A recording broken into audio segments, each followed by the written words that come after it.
All right, so we're starting. Good evening, everyone. Welcome to the DH Seminar Series Fall 2020. My name is Radia Al-Rashid, and I'm going to be your anchor tonight. Before we begin, may I request all of you to mute your devices. Thank you. We are absolutely thrilled to feature three distinguished facilitators in today's session. Let me have the honor to briefly introduce them first. We have with us Sohana Nasrin, PhD candidate at the College of Journalism at the University of Maryland. Bobbie Bhusari, a PhD candidate at the College of Journalism at the University of Maryland, and Mahfuzul Haque, PhD student at the College of Journalism at the University of Maryland. May I now request our honored head of the English department and the Pro-Vice Chancellor of ULAB, Professor Shamshad Murtuza, PhD, to welcome our facilitators and deliver the opening remarks for today's session.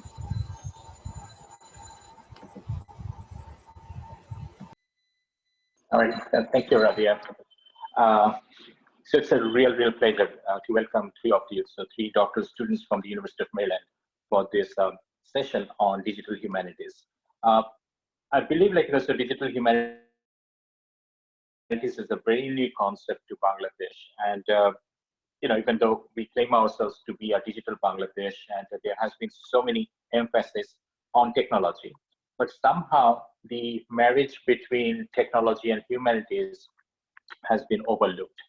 It seems that so you can not have a combination of digitization and humanities. So we are at the English department where we're supposed to simply critique stuff, and we will outsource all our curation and computational jobs to somebody from the engineering department or IT department and so on. Our colleague Arifa here is an exception, and Dr. Farzana just finished her PhD from University of Rochester on online education. Arifa is teaching at New Hampshire, so sitting here in Bangladesh, so she's also an expert on online teaching. But having said that, teaching online and digital humanities are two different things, and we really want our students to have an exposure.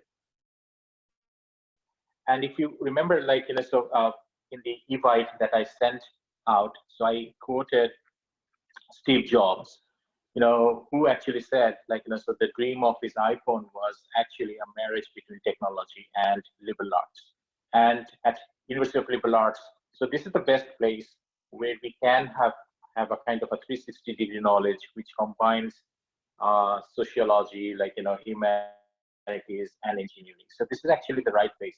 I reached out to Sohana about a year back when I was planning to start a center of the digital humanities. And so she sent me a whole list of books. And I was really impressed. The way, she has got involved into this interdisciplinary program. So Anna was my student at East West University. And I never expected her to, see in a doctoral program which involves only technology. I don't know, whether it's Sohana or her husband, but I'm so glad that, she has, changed sides and trying to broaden her horizon. So I'm so glad that, Sohana is doing this. And so she has got two of her friends and colleagues from University of Maryland on board. I think, so apart from the obvious, so they're going to talk about digital humanities, which, as I said, that is a new concept. But apart from the obvious, so they're going to be a very good role models for our students, just to excite them with the possibilities that what you can do with your English degree. So you should not confine yourself, only to humanities. You can push the limit and think the unthinkable. So Sohana here is an example. And I do not want to bore you with my words. I'll just, a novice who is interested in this new discipline, and I'm trying to figure out, how this can be incorporated our programs, curriculum, and other extracurricular activities. So last year we had sessions on digital storytelling, but this time, so I think we can take it a step further. And today's session is a step in the right direction. So thank you, Sohana, Bobbie Foster Bhusari, and Mahfuzul Haque. Thank you for your time. It's never easy during the Thanksgiving holiday. And thank you, my colleagues and my students, especially. I know that you're in the middle of your midterm exams, and still you have managed time. So I really appreciate that. And of course, management team, Dr. Mazia, Farzana, Hafsa, and Radia, tonight's anchor. Thank you so much. So over to you.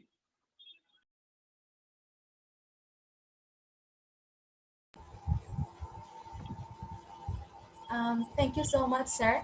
I think now our facilitators can start their session according to their own sequence, and I'm requesting you to start the session.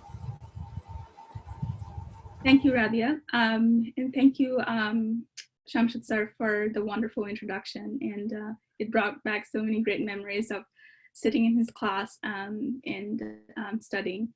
That was a great memory. And so I will just go ahead and start. My name is Sohana Nasrin. I'm a PhD candidate at the University of Maryland.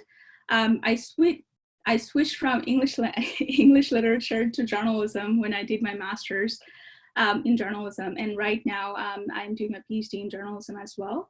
So a little bit of background of myself and just what I do and what I study. As Sarah just mentioned, that I really gotten involved with the sort of like the digital side of the humanities discipline. And within that periphery, I am now studying how different communities use technology to create dissent. So a fancy word for that would be oppositional practices. So I look at oppositional practices both in online and offline environment. So what that basically means is that when there's a protest happening, or a movement that's getting momentum, I go out on the street to study the protesters, and I look at the data that are being generated online and so forth. And because we're constantly, seeing visuals, a constant barrage of visuals, it's really important for us to also understand not only the text, but also the visuals of humanities. So that's something that I also focus on. So that's my sort of my research portfolio, if you will. It's an absolute delight to be here today. I'm impressed to see the turnout. I am really hoping that we could make this more of a conversation and dialogue. Although so my presentation will be divided into two big segments, right? First off, the first one, I'll try to sort of like brush up our knowledge about digital humanities. I'll talk about the WHs of digital humanities, right? What it is and how we can study it and who should be studying it and so forth. And in the second segment, I would really like to see some conversation going on, some fresh perspectives, some new ideas, if you will. And my aim today is to, especially for the students, to send everyone home with at least one idea so that they could start working on that. Because this is an excellent opportunity. I mean, if we have any silver lining from the pandemic, it is that we have so much more time now in our hand because we don't have to commute to places, and we have so much more time with technology. So how can we harness the power of technology? How can we use this time so that we can produce something better for everyone?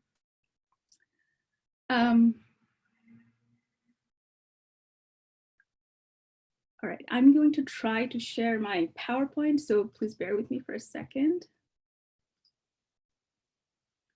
And that's not my PowerPoint. Oops, not that one.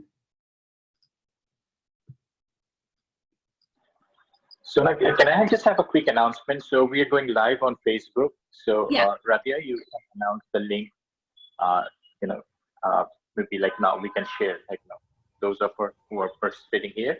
Please share the link. So ULAB News, we're going live on Facebook. So thank you. All right.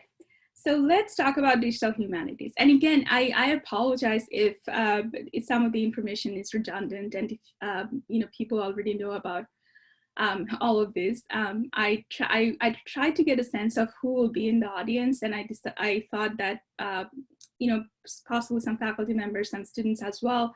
And I just want to make sure that I brush up. If you know about the topics, the concepts that I'm talking about, let's join in the conversation. Let's have a conversation. All right. So the first question is, by the way, can everyone here see my screen? Yes, we can. Okay. So the first question is, what exactly is digital humanities, right? And if you see the memes that I have on my screen right now, which is a digital humanities feature is right now. Well, I love cats, so I have to have a cat meme there. And then the Charlie and the Chocolate Factory meme, where he has a very sort of like, confusing face, or rather like very poker face, when someone asks him what digital humanities are. So people literally have no idea what digital humanities are. That's the point, right? And then the big picture right here, the meme that says digital humanities, a god of many faces. That's a reference from Game of Thrones. So people and scholars are trying to figure out what exactly digital humanities is. And that's the joke, right? That's the joke in kind of scholarship, because it just entails so much. It entails so many different disciplines, and there are just so many ways that we can use the power of digital tools and combine the digital tools with the humanities, the power of humanities to study human experiences, which is what humanities do. So in a nutshell, we will see many faces of digital humanities as we talk about the what, when, who, why, how we can study the discipline. So what is digital humanities? Well, the phrase digital humanities kind of gives away the definition, right? It's a combination, like Sar just mentioned, it's a marriage between digital and humanities, two disciplines. It's an encounter. The textbook definition would be an encounter between traditional humanities and computational method. And while we talk about computational methods and harness the power of computational method to study traditional digital humanities, what are some of the examples that we have already seen? Well, we all know that when we had to write our English literature paper, we had to do some sort of analysis, right? We had to do a close reading of the text, do some analysis, and then build argument and write paper. Now we do that through machines. Now we do that through technology by using the computational methods. We also use social network analysis, topic modeling, geospatial analysis, and data journalism. And I will talk about all of those in my later slides. And my colleague Mahfuz, especially, will talk about topic modeling as we move forward in the conversation. But that's not all about digital humanities. The most important part, at least to me, is to bring the critical lens to study the digital, right? I mean, it's a great thing that we have all the digital tools, we have technology. And if you look at the history of technology, if you look at how different communities have used how different communities have used digital tools to make meaning and create meaning, you'll notice that digital tools have always given us an opportunity to democratize, if anything, to have our voices heard, to sort of like bypass the gatekeepers and have our voices out there. But it also created a lot of other problems, a lot of other backlashes. And it is the lens, humanities brings that lens so that we could say, okay, well, we have these technologies, but like, let's really parse out what these technologies is doing to our society. And do we even need this technology? And if we do, how can we better use this technology to study all these different disciplines, but also to enhance human experiences? So from that perspective, we see new media studies, right? That constantly asking the questions, how can we use technology to create media that will do public good?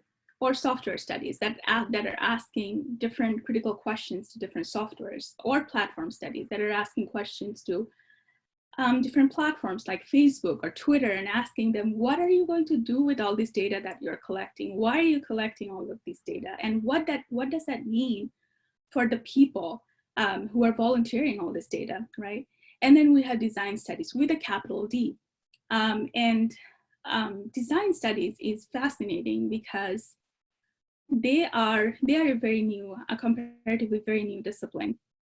But what the underlying assumption is that in design studies, you design something, you design your scholarship for the betterment of the public, and you become very empathetic while you're designing, and you use the technology to create the design, right? So it's really bringing the best of technology and bringing the best of your scholarship, and that's what design study entails. So I tried to create a Venn diagram just to show you guys how digital humanities entail all of these different disciplines. We talked about data journalism in my last slide, computational methods, social network analysis, new media, fan culture, hacker culture, right? Wikipedia, meme is a big part of digital humanities, that the meme that we create and everyone's creating these days, they might seem very innocent, but it's a big part of our digital identity these days. And then we have software studies, and we have time and place, right? Time and place has been always so very important for humanities and scholars of humanities. And now we can incorporate the time and place, the idea of time and place with all of these different aspects and include that in digital humanities. So overall, digital humanities is really an exceptional promise for the renewal of humanistic scholarship, is how I would like to conceptualize digital humanities. And not only that, but also that digital humanities is offering us this new mode of knowledge. Because right now we're not producing knowledge only with text, right? We're giving our audience or giving or using visual cues, if you will, using different network environment. We created this feedback loop that we're constantly using to create our scholarship, but also to refine our scholarship. So those are all of the things that we're able to study in the periphery of digital humanities. So I don't want to go too much into the timeline, but I created this timeline just to give you an idea of how the digital humanities developed as a discipline. So the first engagement of network and computation with humanities was in 1940s, when people or the scientists, they invented the supercomputer, and they started experimenting with supercomputer, studying text and building databases and so forth. But in 1970, Oxford came up with an archival project, and that was a huge breakthrough. Because just imagine how hard it would be for us to try to figure out a text from the 19th century, right? As opposed to if someone has archived that, how easy that would be for us. So really creating the access is a really important part of digital humanities. And then between the decade of 1970 and 1980, we see a lot of corpus building. People are building this giant corpus of text, and that goes for all the disciplines. It's English literature, classics, or letters, or anthropology, sociology. So people were really focused on building databases where you could go and search for stuff, or corpus building. And then in the 1980s, we see the first wave of digital humanities, where people started to look at the possibility of using computer to conduct textual analysis, and also to parse through the linguistic features. How can we use, so scholars asked, how can we use computational method to study the linguistic features of the text that we're studying?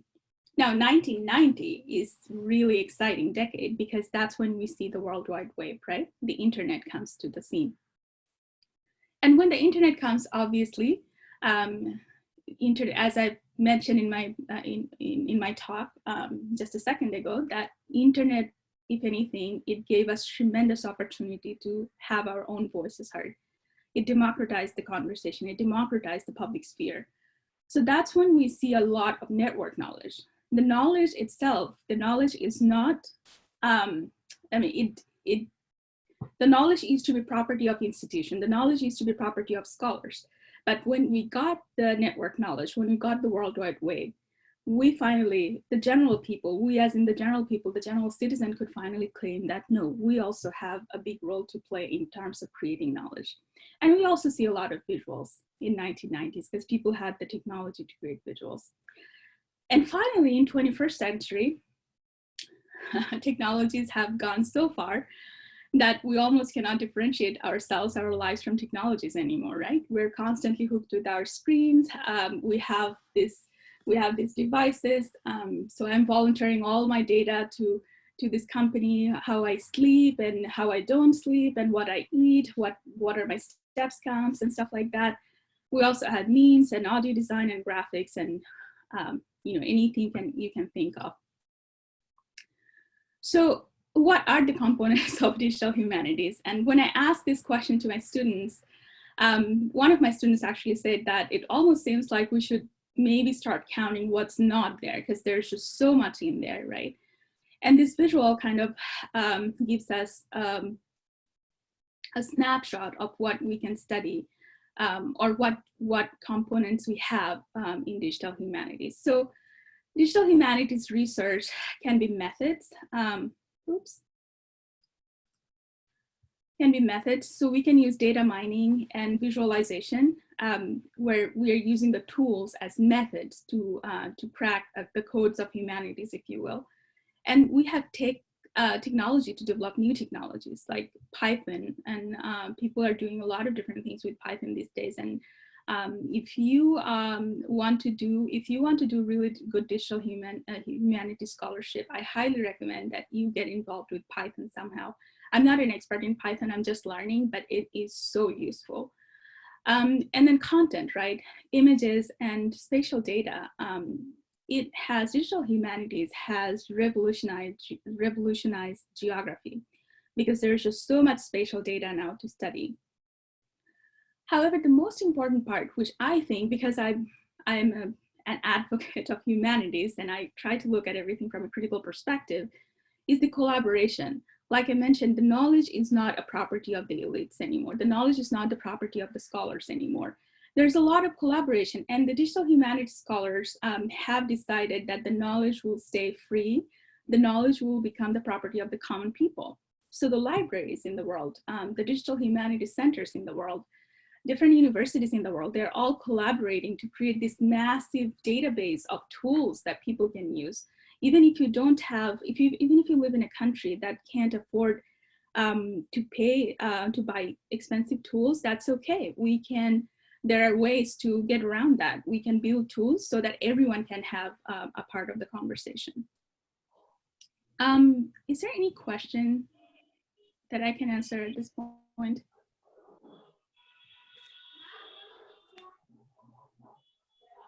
Okay, I'll take that as a no.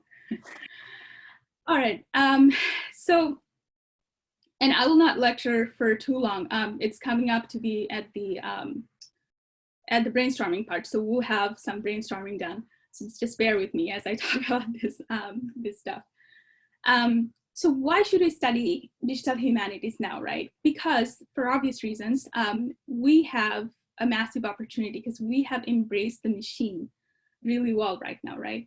I mean, remember those movies, the Transformers series and The Machines Are Rising, those movies that showed us how machines will take over our jobs and so forth?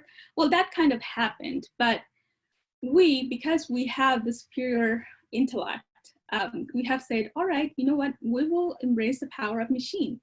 And we have really embraced the power of machine. And now digital humanities is trying to say, okay, well, if we have to coexist with machine and the technology and everything that we have created, let's try to be mindful of all the things that technology can do to us, right? And that's why this is an excellent time to understand what technology can do to us, what technology can offer us, both in good side and bad side, because let's face it, technology enabled us to create bomb and just drop bombs and wipe out civilization. But technology also enabled us for example, like right now, it enabled us to have a conversation where we are 9,000 miles apart from each other, right? So this is why it's an excellent time that we should embrace digital humanities. Human and social media. I'd like to talk a little bit about social media because I think it is so important for digital humanities scholars or for any scholars to understand what social media is doing to us and how we can take a humanistic approach to study social media, right? And this meme really summarizes what social media is doing to us right now. Not sure if human race is getting more stupid or idiots use social media more nowadays. We created the social media and the gratification of the social media used to be very different when it was created, but now it is more of a device to control a population. It is more of a device to create a misinformation, right? To create conspiracy theories, to create consumerism, to really like go to the dark corners of humanity and bring out all the hatred that we have for each other. So there's just so many bad things that we can think of when it comes to social media. And that is why it's important. It's important to take a critical lens, or it's important to take a critical look, because you have to make sure that while you're using all these beautiful technologies to maybe like to have a conversation with someone, to build relationship with someone on technology, you're also aware of these other factors, right? You can, you have the agency as a human being, you have the agency to talk back to the machine and to talk back to the social media and to the technology. But on the other side, social media has also enabled us to have the first Twitter president of the world. So Donald Trump, who is commonly known as the Twitter president of the United States, he used social media to his utmost benefits, right? I mean, arguably it has done substantial harm to the democracy in the United States that he was constantly just tweeting and using tweet to do all of his presidential deliberation. But on the other side, look how it has democratized the whole communication system. He doesn't have to go through the gatekeepers anymore. The role of a journalist or editor is now not that important. You know, he can communicate with his fan base, and people can talk back. So the feedback, the interactivity is really important, and that's what a digital humanist or a digital humanities scholar would look at that and try to study that. Social media also gave us the right to practice citizenship. Like I mentioned, you don't have to, voting is not the only way that you can practice citizenship anymore. You can create a simple blog, you can create a simple podcast, and you can have your voices out there. And I'm not necessarily saying that you always have to go against the government or you always have to go against the authority, although that is a big part of it. But you can even try to create a consensus, a public dialogue about something that you care about, right? That is your right to practice your citizenship. Social media is a great tool for activists, because when you are fighting for a social cause, you often don't have any money, especially when you're building up a movement, right? But social media, because they are mostly free, are excellent tools for activists. And of course, it gave people the agency that I have been hammering on for so long, that people have really come around to have their voices heard these days. All right, so really quickly, let's take a look at who should be studying, or who are the people that studying digital humanities right now. Well, librarians, because they have to catalog and they have to maintain these massive databases. So librarians have a big role to play in terms of making sure that we all have access, especially scholars, we all have access to the data and technology that we need. Data scientists. Now, the data scientist is a really interesting one, because data scientists thus far didn't really care about humanities that more. They didn't think that humanities have anything to do with data, because humanities was, it's an interpretive discipline, right? We don't really, humanities scholars don't really go for empirical studies. But now they're finally realizing that no, we have to, if we want to understand data, we have to present it in a way that it makes sense to people in a very humanistic way. So they are increasingly realizing the benefit of the marriage between these two disciplines. Journalists. Well, it's it's been a massive advantage for journalists to have digital humanities and the tools of digital humanities. Because as I mentioned, a journalist not only have to go outside to find their news anymore, you can find news in different corners of the web. And that's what a journalist would do using the digital tools. Scholars, and by scholars, I mean scholars of different disciplines. Oops, I don't know what keeps happening. So anthropologists, sociologists, media scholars, right? English literature scholars, whatever scholars you can think of, it is possible that all of us are probably using digital tools to say whatever we say. That doesn't mean that we have changed our approach, right? And that's the beautiful part of this whole process, that I'm a critical scholar, and I didn't have to change my approach. I can just use the tools to go about my day and talk about the same thing that I'm doing. And activists, because they want to understand what people are thinking about and how to empathize with people, how to create empathy with people. And they will do that by using the digital tools. All right, so why should we be studying digital humanities? Well, first of all, it has a huge public impact. Digital humanities project can inform and engage the public outside of academia. I mean, really, we should, it's time we, we made the barrier invisible, if you will. The knowledge that we produce in academia should be always for the betterment of the society. And digital humanities will make sure that everyone can understand. Because if you are someone who doesn't learn well from text, guess what? I have visuals, I have websites, I have other technologies to appeal to you, right? So really catering to everyone's need. And it also shows the value of studying humanities to the public. Because some people would just say that, well, humanities is, I don't know. I mean, humanities is not necessarily empirical. I don't know what I'm going to do with that study. Well, no, you can do so much more by studying humanities. And if you just add a little bit of technological knowledge and digital tools with that, you can even quantify things. You can even have an empirical approach to your scholarship. And that's the beauty.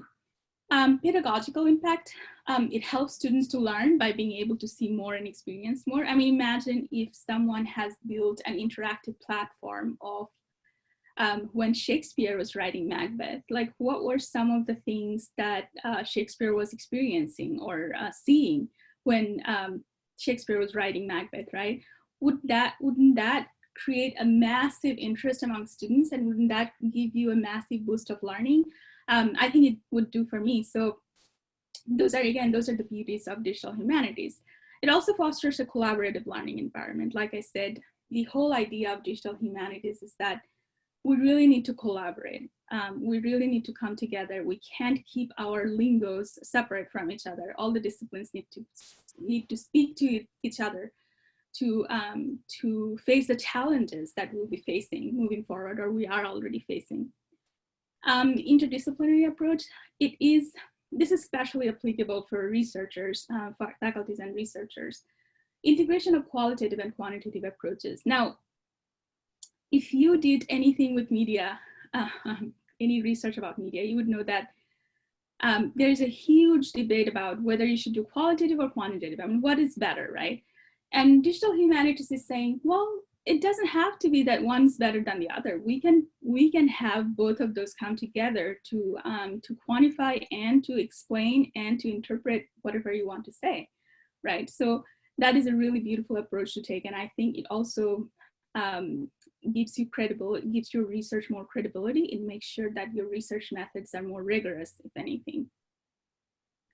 And it brings numerous fields together, which I just mentioned, which helps to generate new forms of knowledge, right?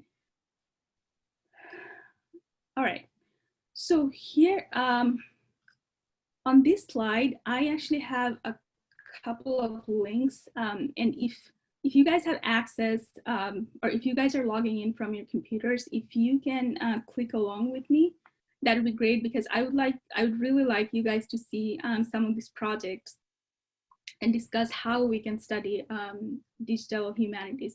Basically, there are 4 ways that every scholar takes, 4 approaches that every scholar takes when they study digital humanities. First one is curation. So you select and organize the material in an interpretive framework.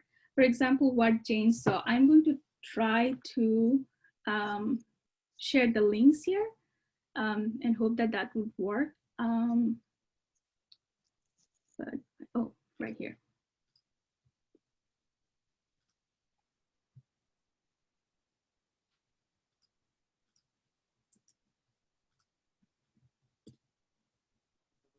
So this is one.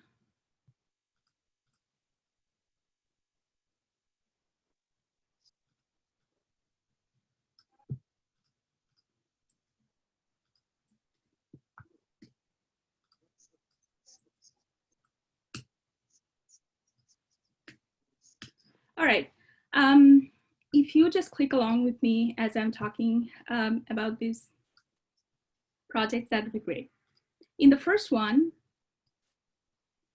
you'll see it's an exhibition.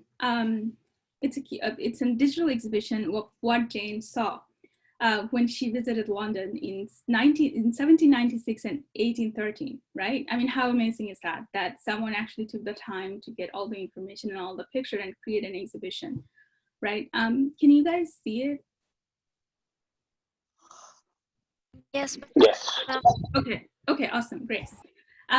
So this is also to take inspiration for those who are thinking about a project for themselves, right? Like you can do so much more.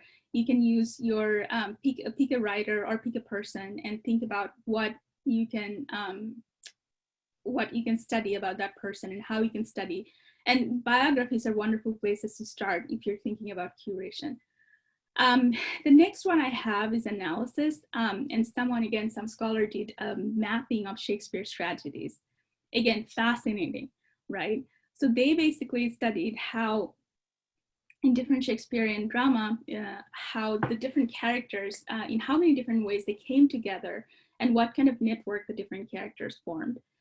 So it's absolutely fascinating to me, and it will help you if you're doing a close reading of the text, for example, and a comparative reading of the text. This will be tremendously helpful, right?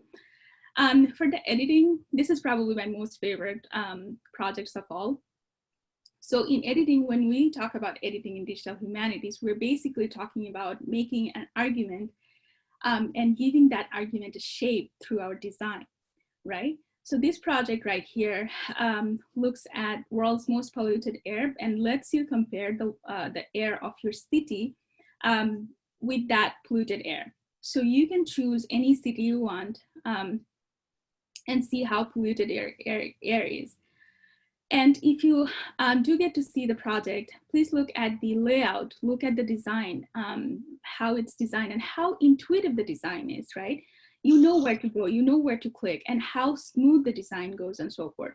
So that is the beauty of digital humanities, the power of digital and humanities. They're asking a very important question, right? They're posing this provocation that says, look, the world is getting ruined with environmental problems. And what can we do? Well, the first step is to know where your city stands, right? And that's what the approach that they're taking. Modeling is also an important part of digital humanities, and content modeling basically means a lot of categorizing. A lot of categorizing comes into content modeling. And my colleague, Mahfuz, who is an expert in topic modeling, will talk quite a bit about topic modeling and how that's done. All right, so before we go to the brainstorming session, the brainstorming part of the session, let me quickly go through the critical part of the digital humanities, because thus far we have talked about how we can use technology to create our projects. But as I've mentioned, critical inquiry is really the lens, the thing, the glue that holds it all together, right? And I really like this meme that talks about, welcome to a world of Warcraft, please make your character selection. And then the person is saying, I thought people have been saying that on the internet, race, gender, sexuality, and disability are no longer visible. Well, that's not the case, right? If anything, we see that the internet has divided us more. So what are some of the critical questions that we can ask the internet and social media? Well, we can talk about the race, gender, sexuality, disability dynamics. We can talk about power dynamics. Who holds power on the internet? Who owns the social media platforms, and to what extent do they exercise that power? And what does that mean for humanities in general, right? Representation, who are being represented and why, and how are this represented selected? So I'm really talking about algorithm here, or machine selection, machine learning, and so forth. What's the purpose? What's the purpose of having social media in general, but also what's the purpose of certain representation or certain or creating certain power dynamics?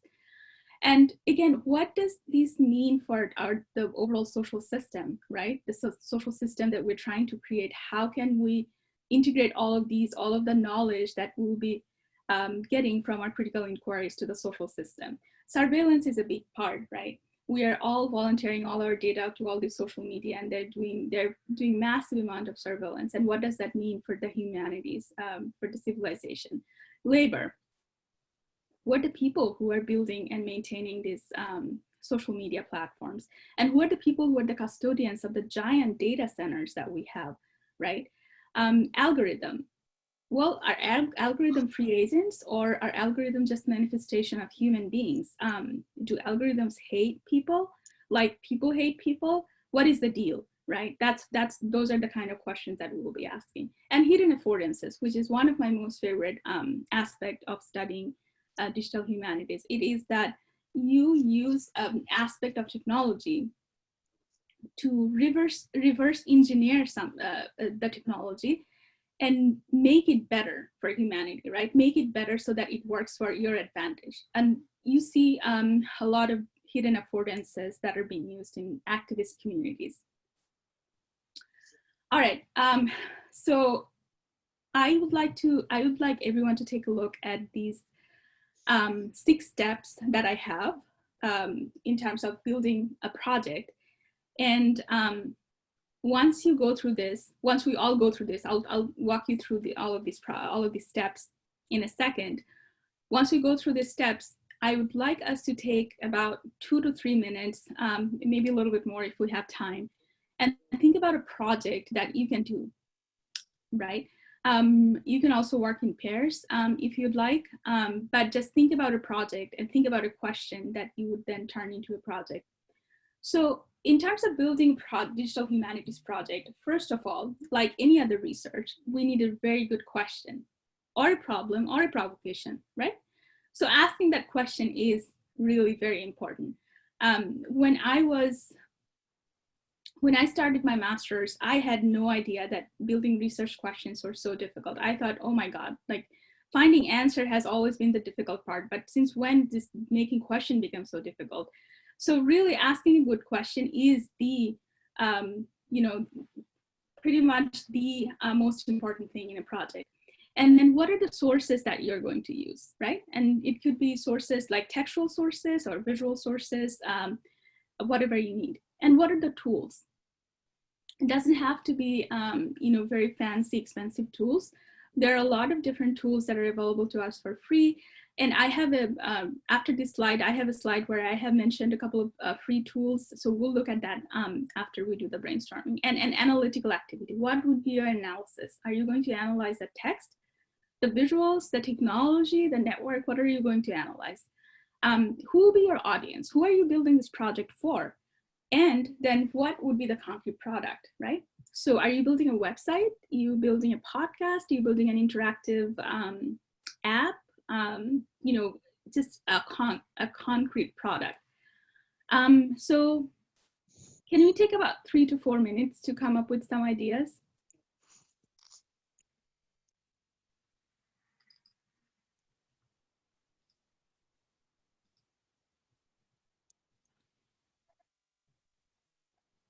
And if you have any question, feel free to ask those questions in the chat function here.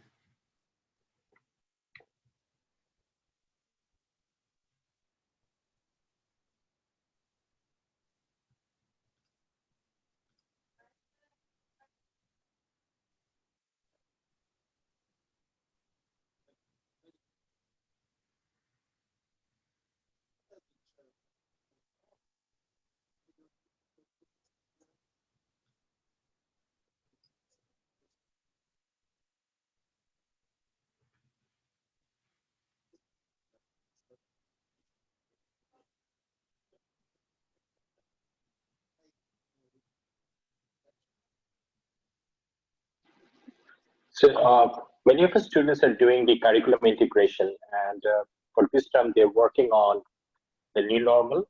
So maybe our students can think of projects on that line.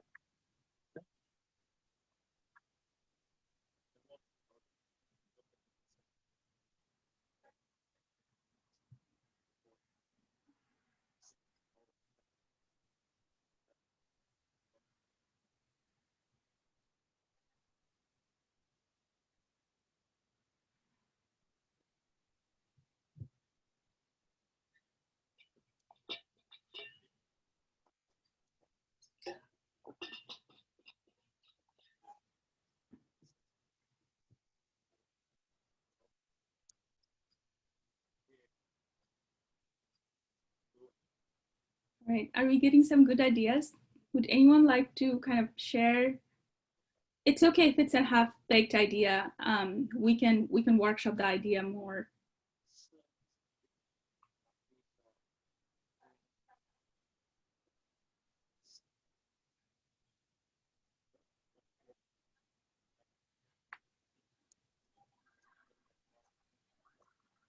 Okay. So Nusrat, gender equality, okay.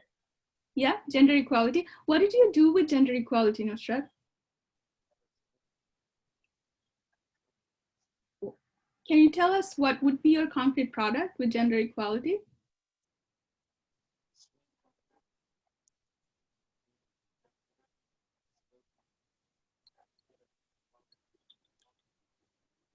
So Nusrat, you can speak up. You don't have to type.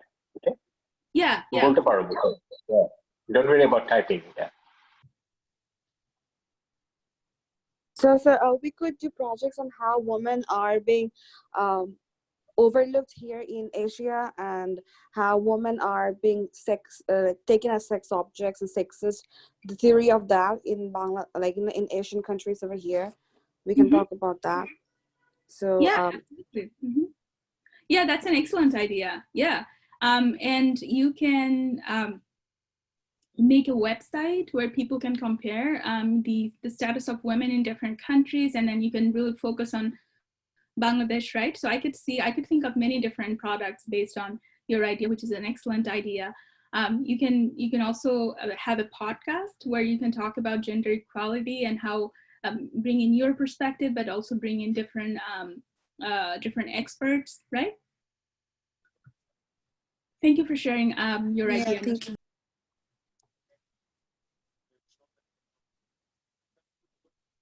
We have another idea from Monisha.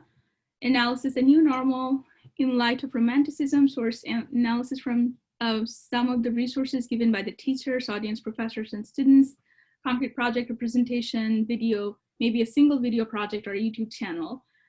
This was an example, just whatever came out of my head. Oh, that's an excellent idea. I would highly encourage you to have a YouTube channel and incorporate all the beautiful ideas that you just mentioned. That's a good start. And from there, maybe you can, brand yourself even more and go to different other platforms as well. Thank you, Monisha. And Divya, investigate the effect of lockdown and track the path taken by migrant laborers to get back to their hometown during the lockdown, especially in India. Ooh, wow. Yeah, I would love to see that. What did you do? How are you thinking in terms of the tools and the product, Divya?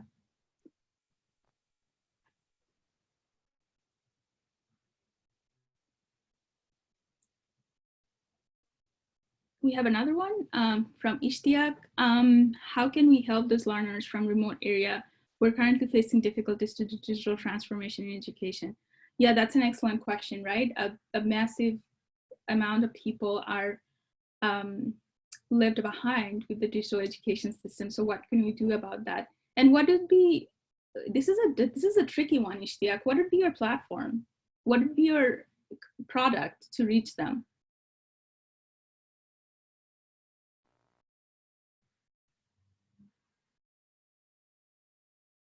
Ishtiaq, you can talk if you'd like.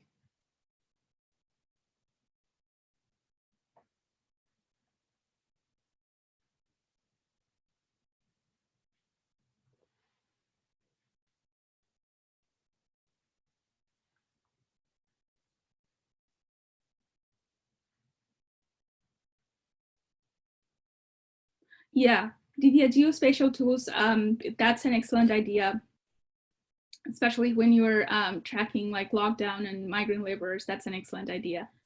Oh, Ishtiaq, I was just asking what are some of the tools that you can use or concrete product that you can use.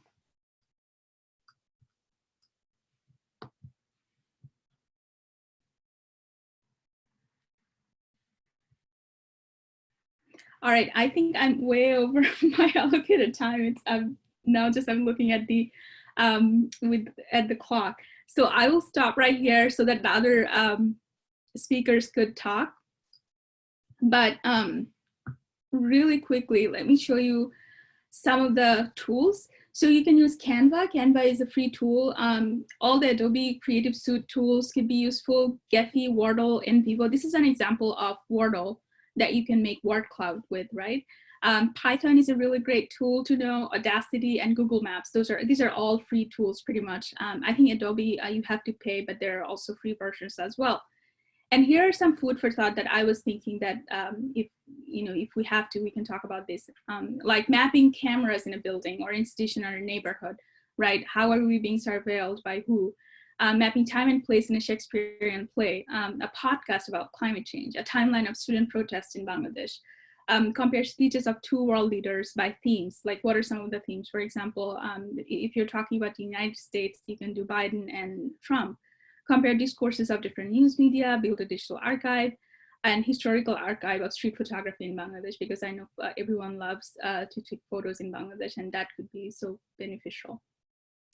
All right, this is my email address. I'll also type my email address in the text or chat function so that you can get in touch with me if you want to, and we can workshop more ideas. Bobbie, on to you. Thanks. I'm gonna share my screen really quick. If anybody needs to take a break, you're more than welcome to do that. I can wait a few minutes if people need to take a minute to stand up and, and stretch. Don't worry about it. You will not notice, they have already taken their breaks. So I'm sure of it. Oh, okay. Well, my name is Bobbie Foster Bhusari, and I'm here to talk to you a little bit today about digital culture and identity. And digital culture is kind of housed within digital humanities, but it is kind of its own sort of disciplinary approach. And it has kind of its own set of definitions. And my work really focuses on how identity is sort of broadcast or produced online, particularly through internet memes. So really quick, who am I? I'm a PhD candidate and I specialize in internet memes. I started looking at memes in 2012, so we're not quite at the decade marker yet, but we're getting close. And I specifically started looking in a US context at memes created during presidential elections. So first the 2012 presidential election, and then again kind of following it with some, the secondary elections, the midterm elections as we call them, where it's not for president, but it's for members of Congress and the Senate. I specifically now, as in my work, focus on cultural heritage rhetoric, and cultural heritage is housed within cultural anthropology. So rooted really in that sort of humanities position. And heritage is a very broad term that can be anything, any kind of cultural property that we tend to refer back to, particularly in times of great social change and distress. So those can be physical items, locations and places like the World Heritage, UNESCO World Heritage sites, things like that. Or it can be practices and rituals, language, art, and things that are not as tangible. They can be intangible as well.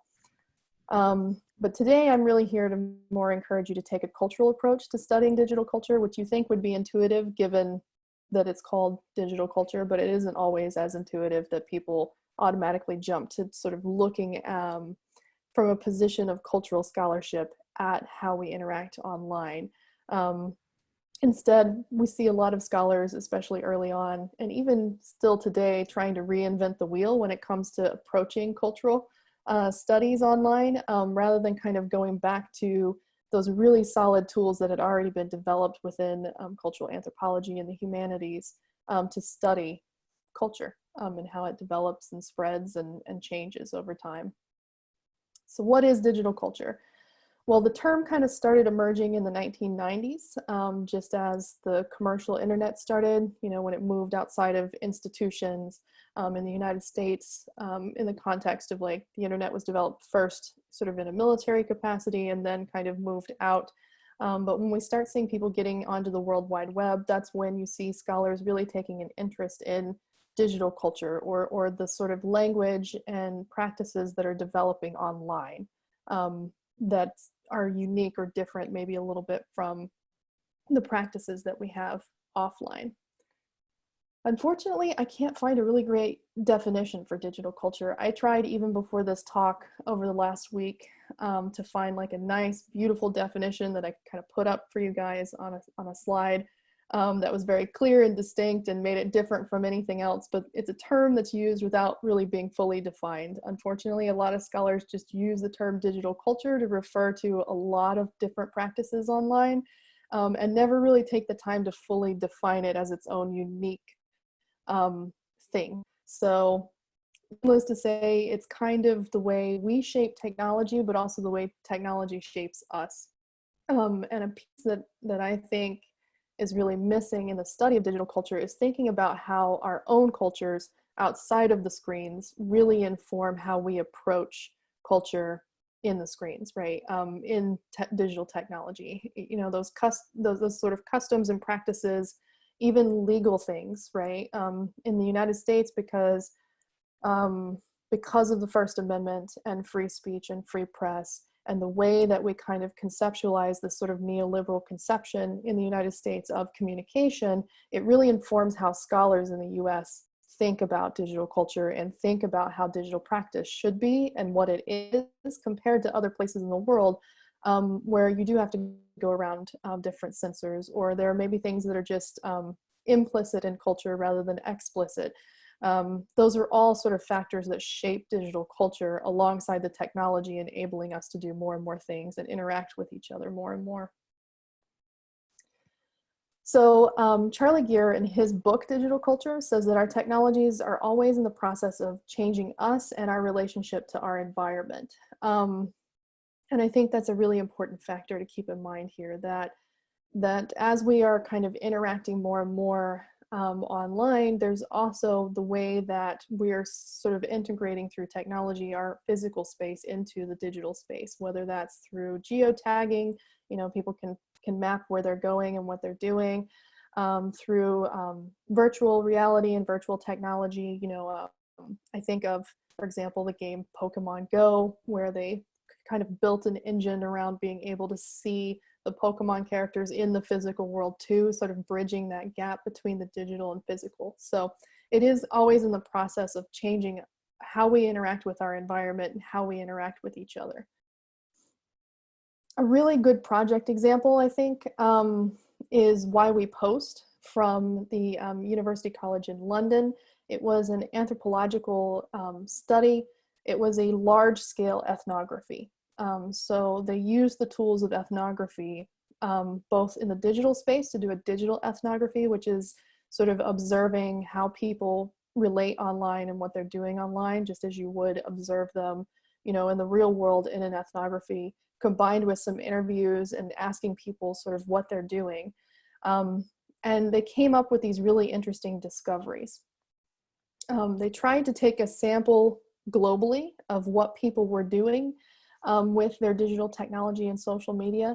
And the discoveries were interesting because they found not only some commonalities that they're kind of calling sort of like baseline human behaviors, right, that we all do, and we all engage in technology in these ways, but they also found some very distinct and unique things that I think are really where we need to focus a lot more study, based on culture, based on class, based on, you know, race or religion. They found these distinctions as well within the study, not just universal, like here's what humans do when they interact with technology, but also these distinctions of like, you know, specifically, you know, immigrant groups who had moved really far away from home and how they're using technology. You know, they discovered both to advertise how great their life is in a new country, but also to connect back to people at home on a regular basis and keep in touch, as well as connect with people who are also living in the diaspora, right? Who are also, recently moved there from the same culture, so that they could have a community that understood, what they need. So there's all these sort of individual distinctions that I think are really important and deserving of more study, not just looking at the universal factors, what we all do when we interact with technology, but also those distinct sort of cultural factors that are unique to individual circumstances. For my own scholarship personally, I've been trying over the last few years to take more of a decolonial approach. And that comes in understanding how working in the tech industry and what that involves. I know Sohana mentioned, this in her talk about thinking about labor and labor within the tech industry. And so that very much builds on sort of the colonial project of exploitation, and how we think about labor is distinguished based on practices that are 100 years old, right? And so really beginning to take a critical lens to think about how we conceptualize labor, how we think about even just the terms, developed or developing are really important in sort of deconstructing in a very critical way how technology works and how the industry works. But also how the industry and culture inform our own scholarship. I know for me, as an American scholar, I think it's really important to take a step back and think about, am I seeing these things because of the lens that I grew up with and the scholarship that I learned, or am I seeing these things because they're actually there? So taking a critical approach as a researcher, not just of what you're seeing, but of yourself. And doing some of that internal questioning as well is really important to the scholarship. And finally, modernity and how modernity is conceptualized is really connected again back to those sort of colonial project and understanding or thinking about what we're seeing or naming as developed or a fixed point. What is being technologically literate mean? What is being technologically connected actually mean? And are we looking at it on an individual basis of what we need, or are we looking at it from a very specific definition that has its own issues of where power is situated and how it's situated?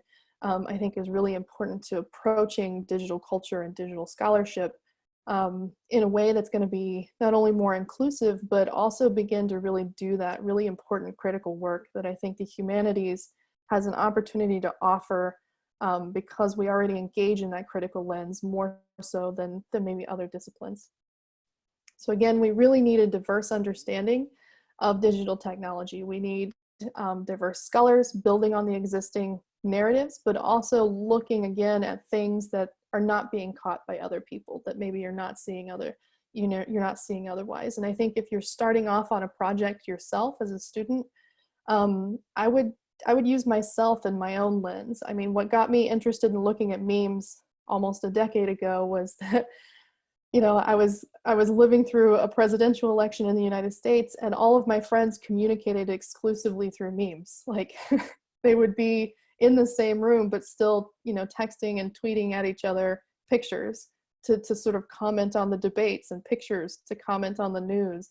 And that to me was really fascinating, and I wanted to learn more about it, right? So it was from a very personal experience with technology that I decided to look into what I was seeing. And that's a good way to kind of, especially if you find yourself a part of a group that you're not seeing your voice in the scholarship itself, it's really important to look to your own experiences and think about how you might build those into a research project and bring some interesting perspectives that are not there in the scholarship right now, so that we can really build on this knowledge base and provide a clearer picture of what's actually happening rather than just the tip of the iceberg, right? A way in which identity and digital culture are really communicated the most are through remixed media and memes. And if I'm going a little fast, just let me know. I'm happy to go back and address some things. Mark Dayus actually kind of had a really great paper in which he talks about this idea of remediation and participation in digital culture. And he says it's one of participation, remediation, and bricolage. So taking bits of media from different sources, but also messages and places and knitting them together. That's a really big part of how people conceptualize digital culture and think about digital culture, is this sort of remixing of existing media properties, right? In her book, Memes and Digital Culture, Limor Schiffman talks about how videos and photos, even art, is kind of considered raw material now. It's an invitation for you to sort of polish it off and finish it with your own commentary and your own spin, right? And that's kind of the way digital culture has really formed around taking existing properties and pulling them together and reforming them in ways that are, you know, quick and easy for comment, but also sharing messages and in a lot of ways, I think, reinforcing a lot of the time the same existing cultural dynamics that we already have. So sometimes it's challenging, and it's great to see those oppositional practices, but I think I personally, as a scholar, am just as interested in when it doesn't challenge. When we see those same patterns emerge again, just uploaded onto a new platform compared to, you know, where we're seeing them in the physical world.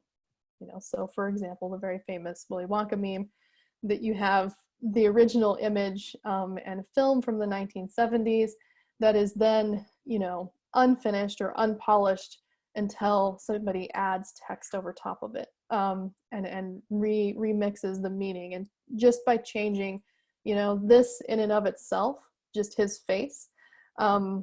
If you're familiar with the film, you might know what his lines were just before he makes that face, and you understand why the actor is making that choice to emote the way that he is and what he's doing. But even if you haven't seen the film, you can then sort of imbue that with whatever emotion you really want to, right? You can see that that's really a raw sort of image that you can then take and shape how you want it to be shaped. In my own work, I wrote a lot about Grumpy Cat when it first emerged, because Grumpy Cat could be a Republican or a Democrat. You know, they could be pro-life or pro-choice. Like, Grumpy Cat itself as an image did not have a political ideology, but it was an invitation for people to then imbue Grumpy Cat with their own political ideology. So the meme itself maybe wasn't inherently political, but people taking the meme and remixing it and adding their own commentary to it changed its meaning and changed its purpose for delivering political messages, right? Mary L. Gray wrote an excellent book called Out in the Country, where she looked specifically at LGBTQ youth living in rural America outside of the city centers. And their media use and how they used media to sort of construct their identity, but also to connect with others in spaces that are very spread out. You know, rural America is very, very sparse. Take it from somebody who grew up in rural America. The towns are several hours away, and you don't always have the ability to connect immediately with people in a physical space. So digital technology really helps individuals find spaces and create safe spaces for themselves.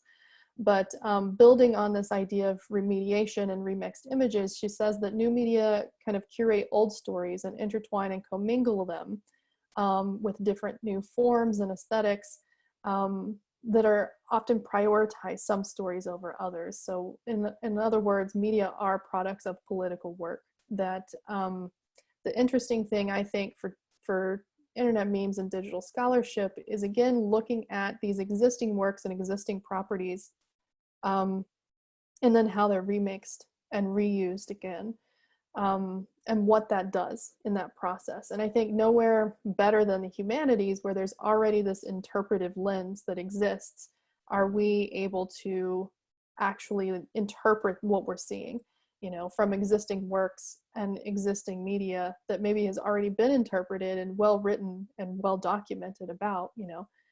There are lots of dissertations and works on early film and on literature that is still being used and remixed in these memes. So I don't, like I said, think you have to reinvent the wheel so much as be a little bit of a historian yourself in your own discipline sometimes and go back and see what other people have said about that original piece and bring it forward and say, is the remixed piece saying the same thing, or is it, you know, still prioritizing one narrative over another, and perpetuating those same sort of ideas and stereotypes.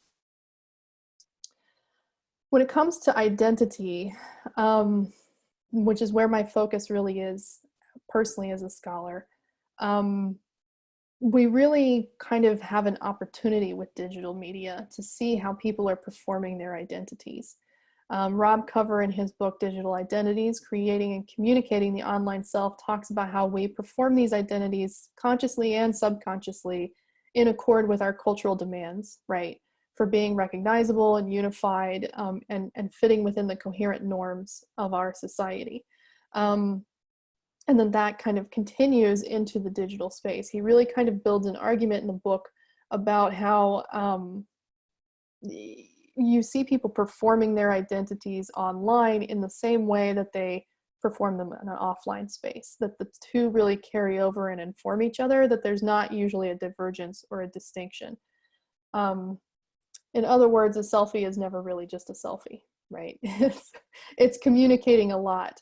If you are really interested in digital media studies, you know, I've done some work in Instagram and looking at how, you know, women in roller derby communicate their version of feminism, right? And how they see female empowerment through the images that they curate on their Instagram feeds.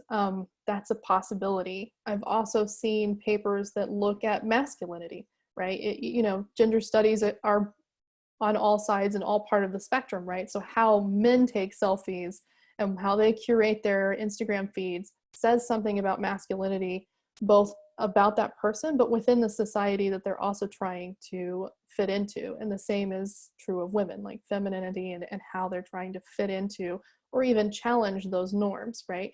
And that can all be interpreted in how we think about identity, both in the offline and online self. Identity studies really start with sort of Goffman and people within sociology and social science, you know, starting with identity as performance.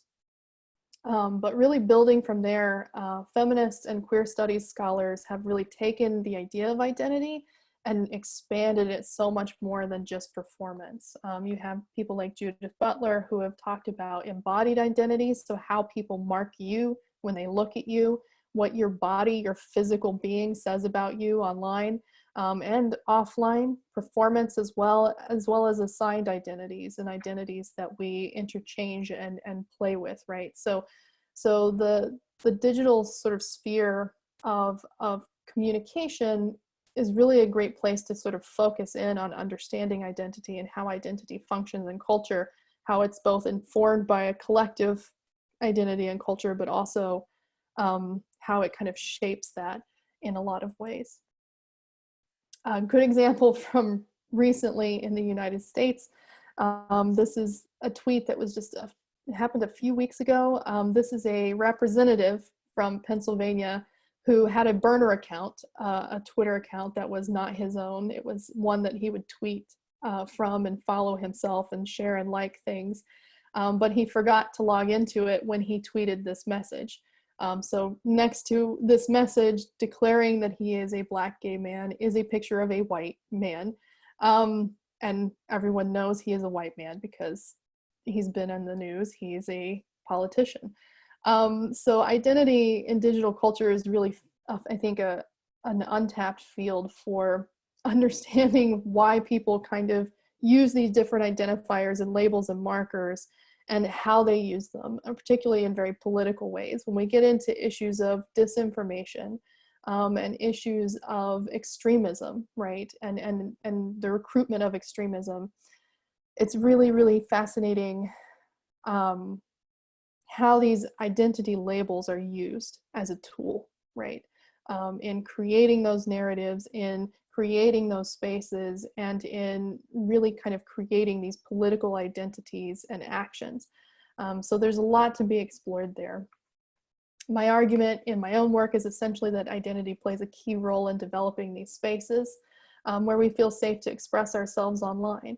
And it's informed by both on and offline experiences. You can't really divorce the two. And I think that there's a real impulse sometimes in digital scholarship to divorce the digital space from the physical space, but the two are so tightly intertwined and inform each other so much that you really can't pull them apart very successfully.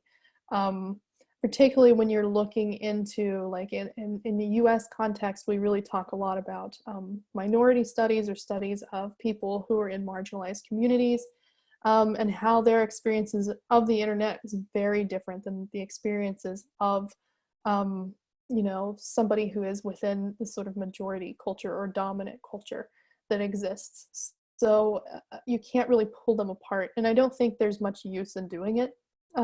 Just from a scholarly perspective, I don't think there's much use in trying to pull apart the physical from the digital.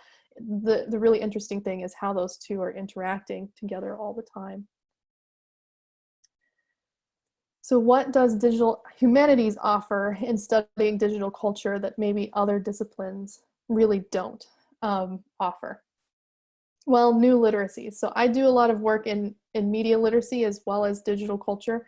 And I think that nobody knows literacy better than the humanities. We've been teaching literacies and talking about literacies and developing literacies for years, right?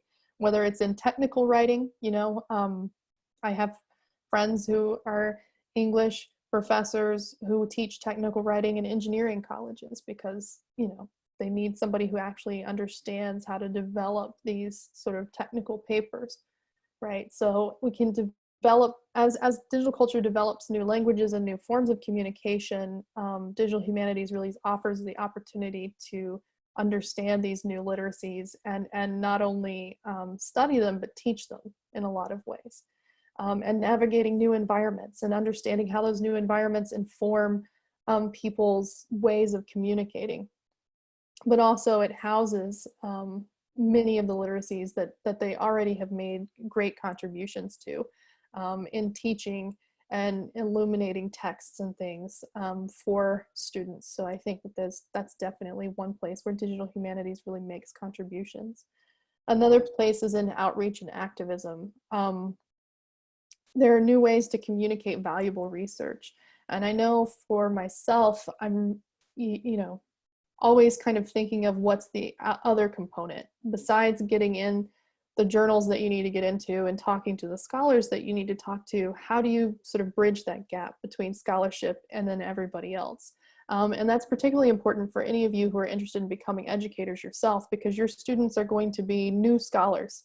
They're going to be closer to the general public when they start off than when they finish. So it's really important when thinking about teaching and pedagogy to think about how to communicate this research in a way that's understandable and accessible.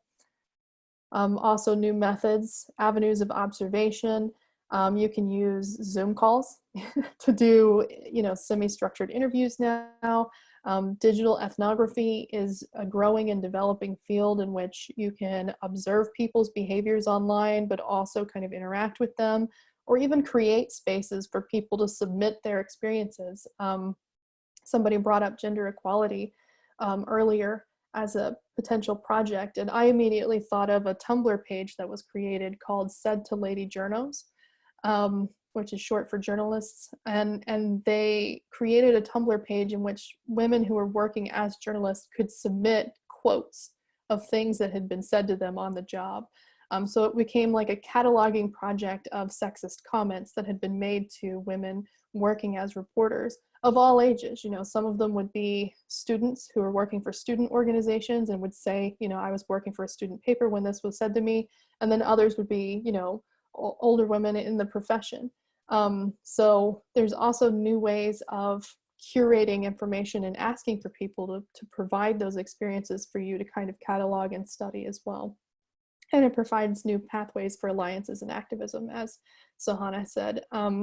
Researchers can actively participate in the same digital culture as everybody else, and it provides a new way to kind of build those alliances, interdisciplinary, across the globe, but also within the field, right? I can, as a journalism researcher, interact with journalists and kind of get that immediate feedback of what they're needing and what they're seeing, right?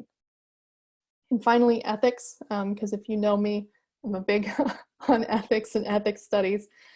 My students always roll their eyes, but we always come back to ethics because it's important. I am personally starting a campaign against using the word user to describe people who use the internet because it's dehumanizing. And we're in digital humanities, right? So we really need to keep the human present and focused as part of our study. So using the term user, I think it's an industry term. I think it's created to create distance and to dehumanize the other person that's on the other end of this technology, who is affected by this technology, right?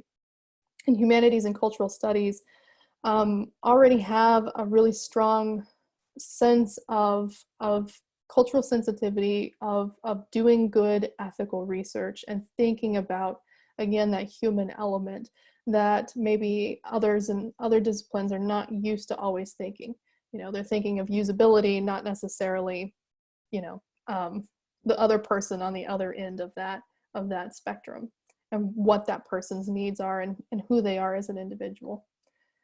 And finally, that relationship of power, the power that's in the technology and in the individual lives of people using it, and how that influences their uses and their access to technology as well, is a really important part of being an ethical researcher and really thinking about your own influence and what you say and how that's going to shape this new and emerging field, because we really have an opportunity, all of us being at the beginning of the 21st century, to shape how this field is going to be used potentially forever. So we have a real sense of ethical responsibility here in trying to set this up in a way that does more good than harm, right? And thinking about that and thinking about the power of your own position as a scholar is really important as well.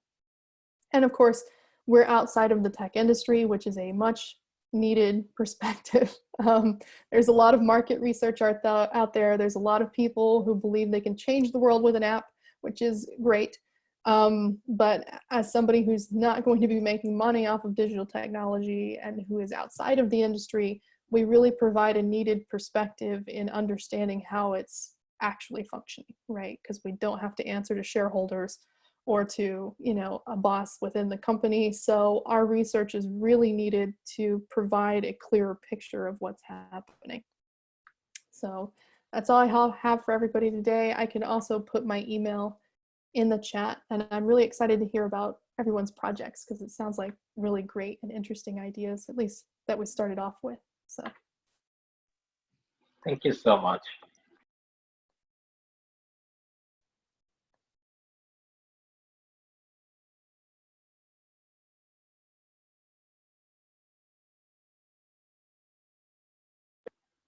So Mahfuz, I guess it's your turn. Okay, thank you. Let me share my screen. I guess after our next speaker.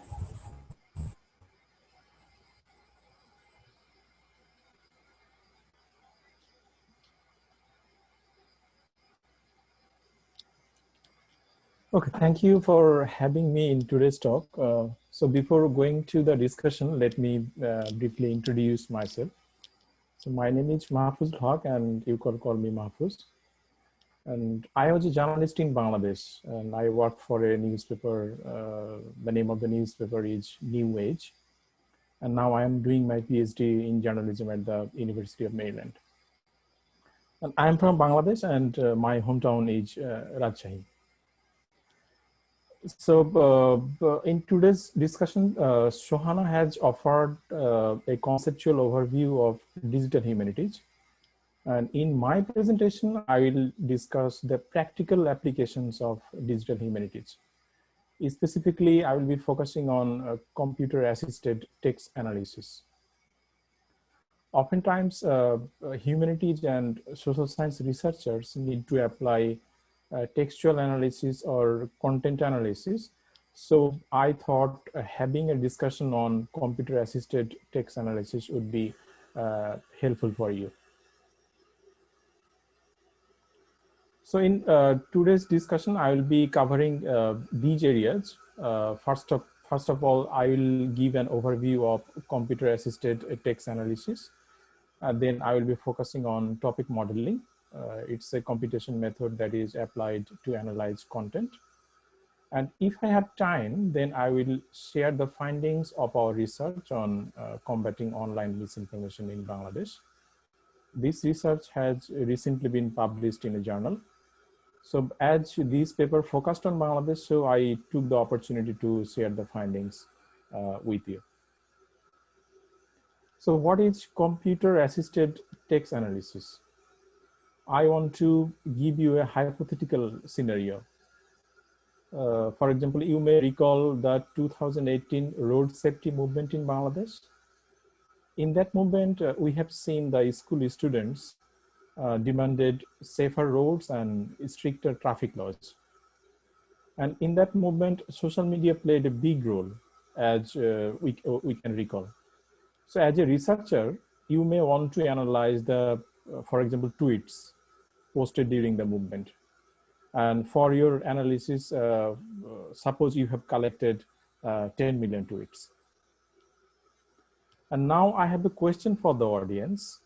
Now you have the 10 million tweets, I mean the data set. So what are the questions that you may interested to know that these are the questions or these are the answers that I want to know from this data set? So I want to give you some time and brainstorm that what are the questions that you can ask with the help of this data set.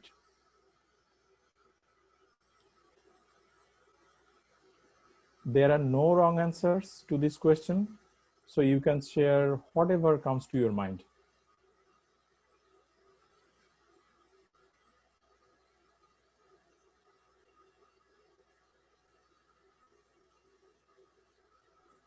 Sorry, do you mind repeating the question? The question is, for example, we have collected a data set of 10 million tweets. And what will be the research questions that we can ask on this data set? What we may be interested to know about this data set?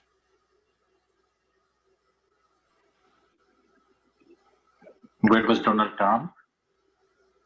Yeah, that can be one.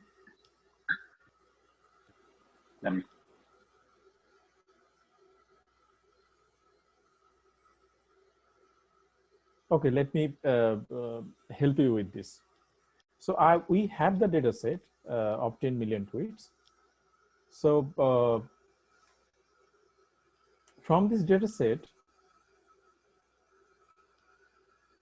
we may be interested to know about the conversation on Twitter. For example, what are the prominent topics that the Twitter users talked about during the movement? Another area might be to analyze the public sentiment that the Twitter users expressed through their tweets. Public sentiment means whether the Twitter users expressed anger or happiness through their tweets. And in this context, you can analyze the parts of speech like noun, adjective, and verb. For example, which adjectives the Twitter users used at that time. And another angle may be examining the geotags. For example, where the tweets came from, whether tweets came from Dhaka or Rajshahi or Chattogram. So these are the areas that we can analyze based on this data set.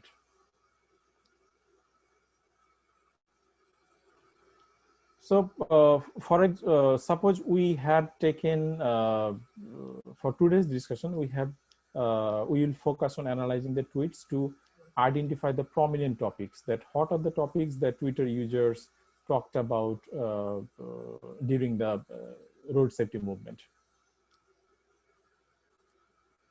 So what you need to do this analysis, for example, collecting the tweets and analyzing the tweets. So we need the help of programming languages. There are two popular programming languages. One is Python and another is R. So now you may ask, why do we need to learn these programming languages? So there is a reason, because computers cannot understand human languages. So we have to use the language that the computers understand.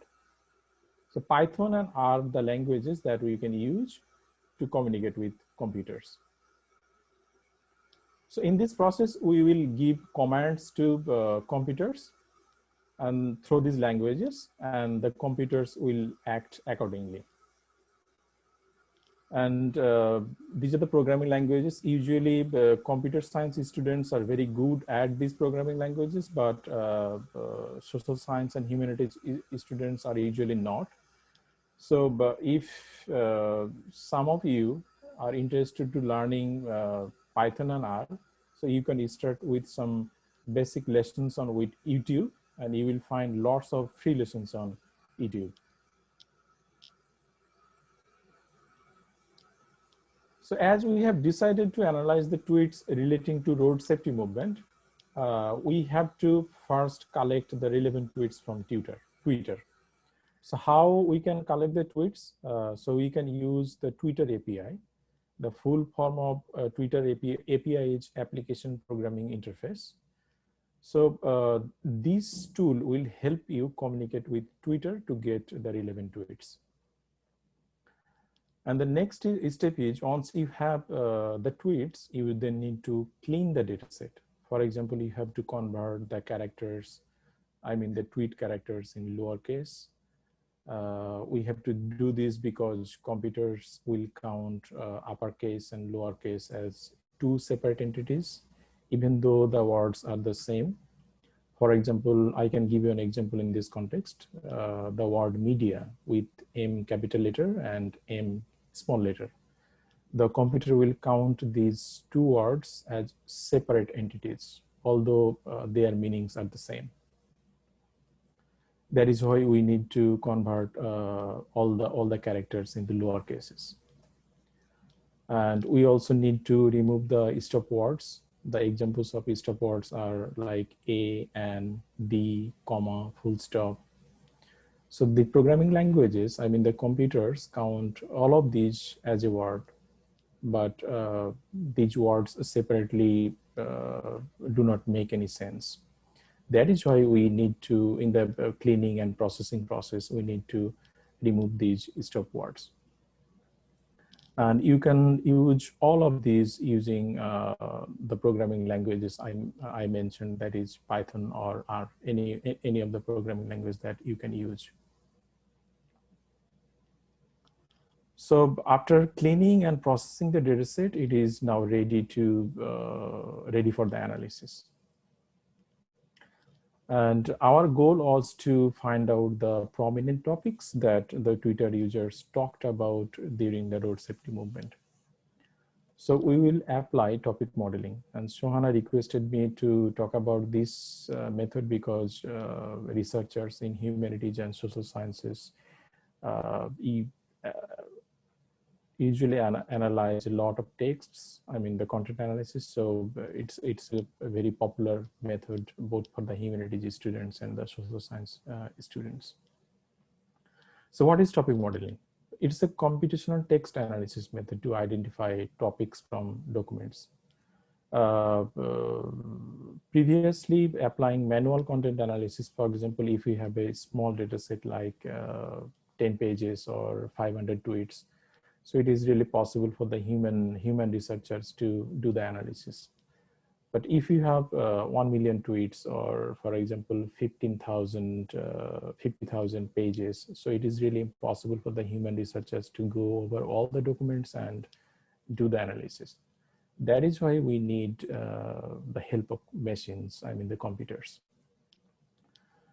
So the role of the topic modeling is to find out the main topics or prominent topics from the content that we are analyzing. So there are two types of topic modeling. One is dictionary-based topic modeling, and another is unsupervised topic modeling. In the dictionary-based topic modeling, in this approach, researchers predefine some topics and their corresponding keywords. So it's like a prescription that we give to the computers, and the computers then follows the prescription to find the topics. For example, we can give computers this topic, data science, and with the corresponding words like data, computational, and statistics. And what computers will do now, they will look for the presence of this topic in the document. But there is a problem with this approach. If we, for example, if we don't have adequate knowledge about the data set, then we might miss other topics that are not included in the topic list. Or there might be some emerging topics that we don't have any ideas when we are creating the prescription or the topic list, but these topic lists are these topics are included in the data set. So it is always not a good idea to apply the dictionary-based topic modeling, because if you don't have enough knowledge about the data set before analysis, then this approach might not work very well. So to overcome this problem, we have another approach that is called unsupervised topic modeling. Here we won't give any predefined topic list like the previous one to the computers. On the other hand, computers will go over the documents and suggest the most frequent topics from the data set. For example, the computer suggests these words after doing analysis, like gene, DNA, RNA, evolve, mutation. So these are included in a topic.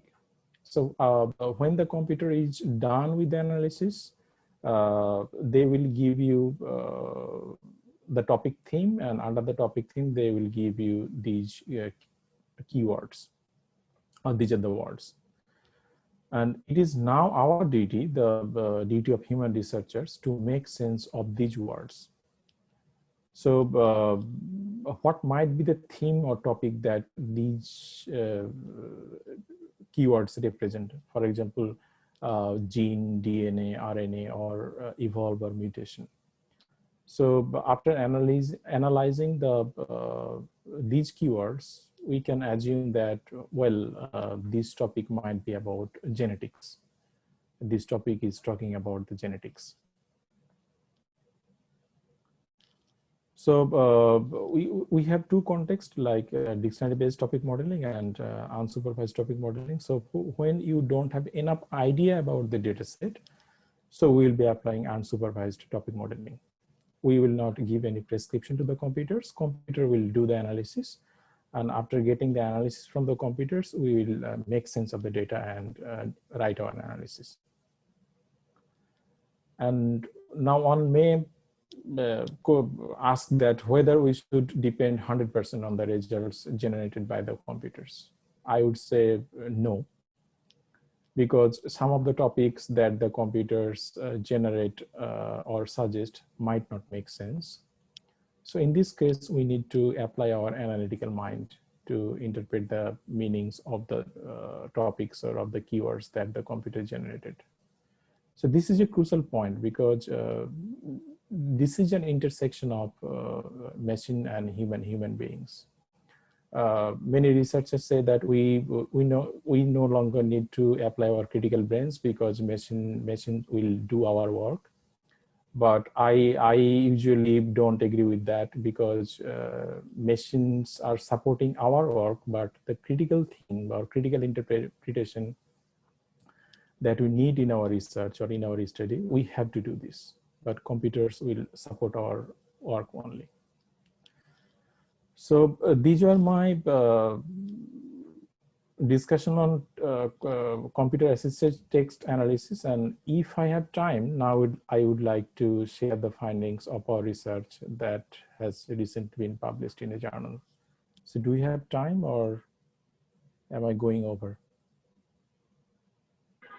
Sohana? Yeah, maybe in 5 minutes, so that we can have about 15 minutes for discussion. Okay, 5 minutes would be enough for me.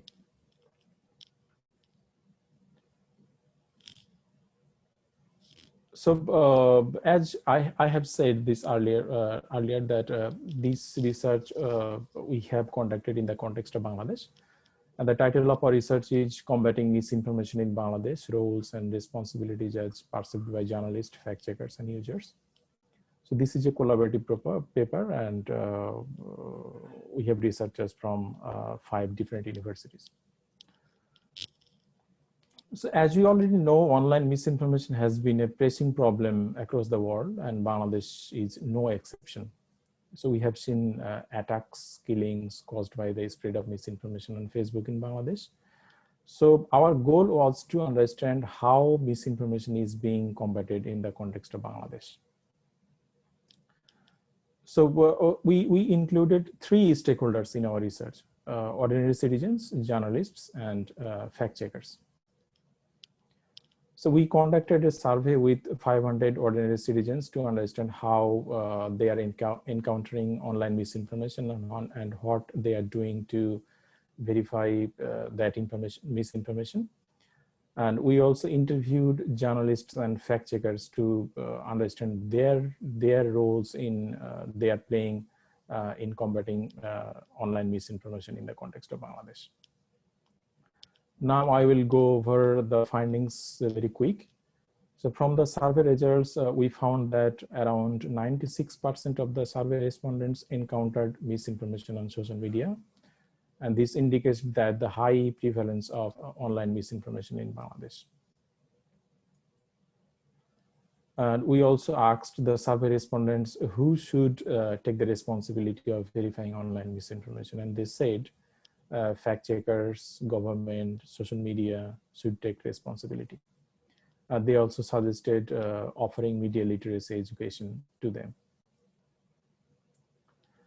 And we interviewed newspaper journalists in Bangladesh to understand what they are doing to fight against online misinformation.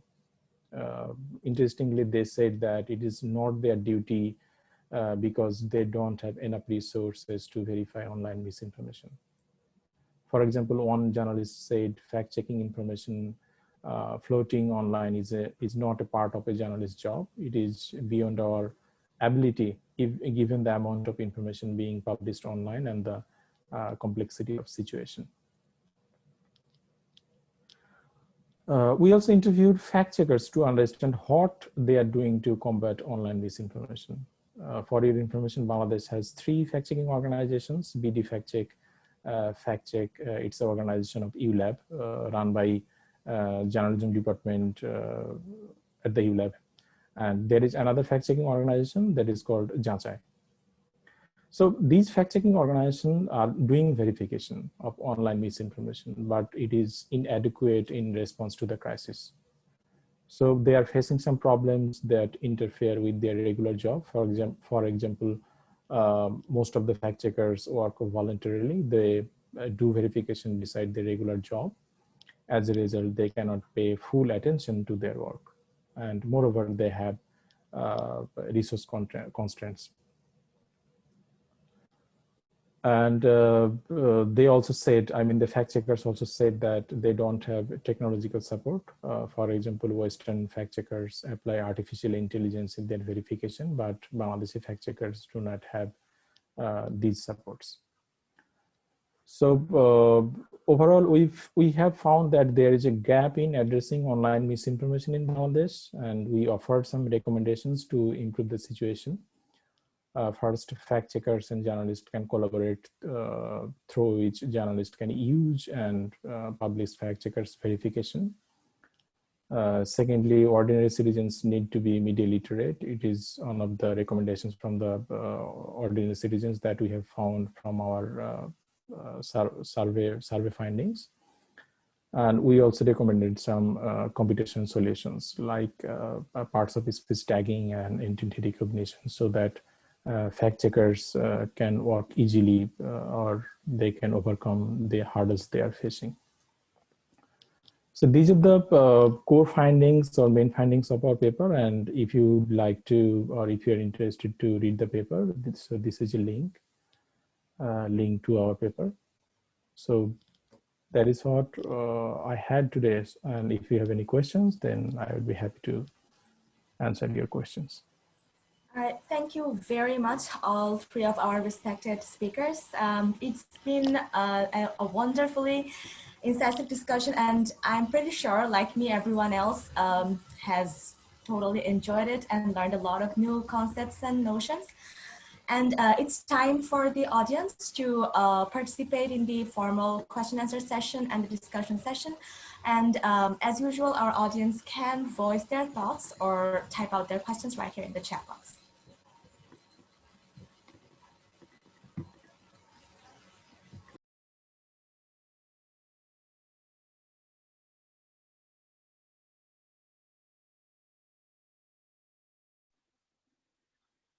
So maybe while we're waiting, like Sohana, do you have a kind of a comment on the session or the feedback that you have received so far? Because it takes time for students to form their questions.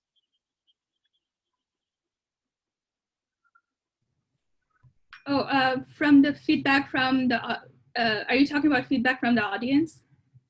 Yeah, the questions we had in the chat room so far. Yeah, there were some intriguing ideas. One thing I would like, and everyone's ideas were great, honestly. Everyone's thinking about issues that are related to either social justice or trying to make sure that everyone in the community have access to things, which are great. So I think we have got the critical thinking part down, right? We have established that. Now we have to, I would encourage everyone to think about the platforms and think about the tools that you will use to make your project a reality, right? So as you are developing the idea, not every idea goes well with every platform and every tool. So as you are thinking about the idea, also think how you would disseminate that information to the general audience. For example, Ishtiaq had an idea, but he wanted to make sure that the students who are dropping off because they don't have access to technology and from his class, and he wants to do something to address that problem. And that's a tricky one because, you know, if someone doesn't have access to technology, how do you solve that problem, right? So that's a larger conversation, that's a bigger conversation. And we should think about that, and we should maybe develop tools, maybe develop other approaches to come up with a solution. But overall, everyone's idea, like I mentioned, everyone's ideas were great. Bobbie, I'm just curious, from an admin perspective, because Mahfuz was talking about, say, the Python, and then Bobbie was talking about the ethical issues and the identity, on a social media platform. And I'm just thinking, if we really have to get into digital humanities, how important it is to have, kind of an all-rounded approach rather than just learning Python or programming, because that's what our colleagues or our friends from the engineering school does. This is where humanities needs to step in, because we have some very good students from the engineering department, but somehow they do not have the sensibility or the human aspect, or a better understanding of the cultural issues. So when we ask them to curate kind of a digital project, so for example, if you want to do the Jane Austen project that you have shown, if we want to do something with Tagore or Nozrul, and they do not have that cultural sensibility, but they have the programming language. So normally what happens, so we rely on that technical person to do things for us. We commission someone to do things for us. But what digital humanities is doing, so it is encouraging humanities students to take up the role of the technician and to do it, yourself. So what should be the baby step? Where should we begin? Because not everyone can get into a PhD program and get all these exposures over a period of 5 to 6 years. So if you have to take kind of a baby step, where would you start? Well, I know from, if you don't mind, Sohana, I'll jump in. For my classes, I've been teaching media literacy for a couple of years now, and I have a combination of students from all different disciplines in that class. It's a cross-listed class for the whole university for you to take as a humanities credit at Maryland. So I have computer scientists in that class and computer engineers. I have bioengineers in the class. I have everybody from different backgrounds who, again, they're taking the media literacy class as their 1 or 2 humanities credits. So as an educator, I really view my role as creating an environment where I'm sort of constantly reminding. That's what I was kind of joking with Sohana. I always talk about ethics, but I have a conversation about ethics through a whole semester of my class. It's something that I revisit as an educator every lesson, in my PowerPoints and in what I'm doing. I always go back to, well, what's the ethical questions here and the dilemmas here? But I also use examples. There are really great examples of projects. If you really want to make it sort of make the engineering students think from a more humanities perspective and see the value in that, I've found business and legal reasons are a good way. There have been examples in the United States of app developers not thinking about the humanities. So for example, Pokemon Go is a good example. It was a game that was developed on a map that already existed for another game that was predominantly used by white upper class males in the United States. And so they built out the map of spaces that when everybody started using Pokemon Go, the game rewarded people for living in affluent areas versus in affluent areas that the users of the previous game never visited. And it was a real issue. And it was brought up, and of course nobody wants their app to have the headline such and such is racist. That's really bad for business.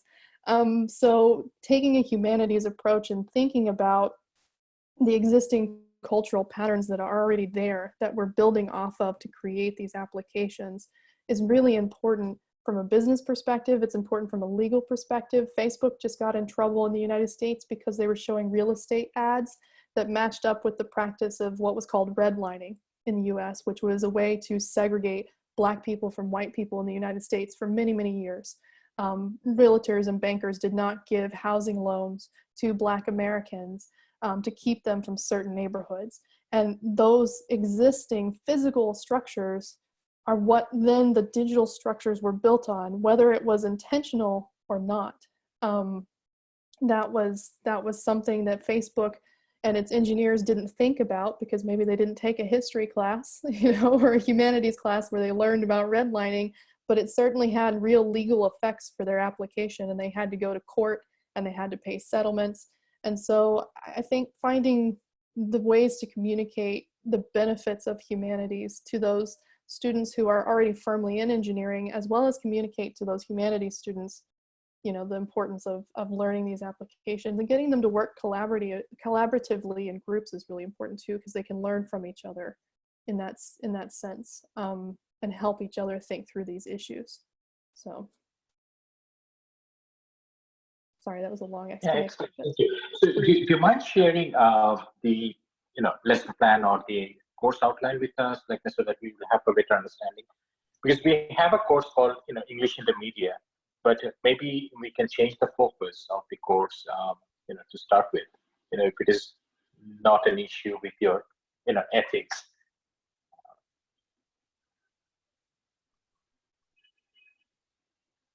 You're mute, Bobbie.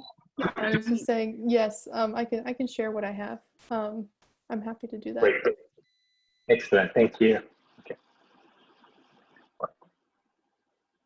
So any question from the audience? Yeah, one, Mahmoud here. Hi.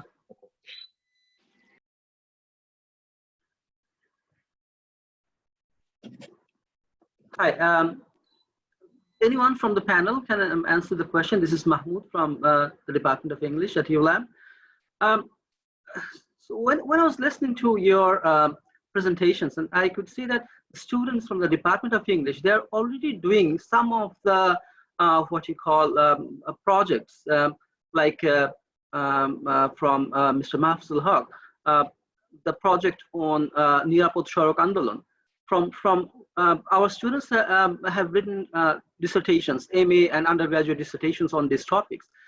The thing is, what they were focusing on from a critical discourse analytical perspective, they were looking at the text data, and some of them combined what you call that multimodal analysis of Van Leeuwen. So I think that, what he was presenting here today, that can help our students more, so they can combine what you call this different platforms, like, what is going on in Twitter. And I remember during Shahbag Andolon, there was some papers written on this kind of mediascape and the kind of tweets or language evolved, on the movement. So I would say that, this can be just the beginning, as Shamshad sir also has talked about, that if you could share your syllabus, our students would know, because it's a liberal arts university. Our students are from, they are taking courses from different departments. So we may have a student, yeah, of course we have students from computer science or business studies, media studies. So we can offer courses like this where they can be taught digital humanities, and that would they can combine a textual analysis with what you call interacting image analysis. So thank you very much for the presentation. Do any one of you want to chime in? I can take this if you guys want me to. Sure. Sure. Okay. Sir, that's an excellent question. So I think what your students are doing already are excellent. Those sounds excellent. They're taking a multimodal approach, which is what I always try my students to do, because there's just so much knowledge that we can find from visuals and the networked media that we often overlook in humanities, right? And as for analyzing Twitter data, I would highly recommend that someone in Bangladesh should take an attempt to start archiving data.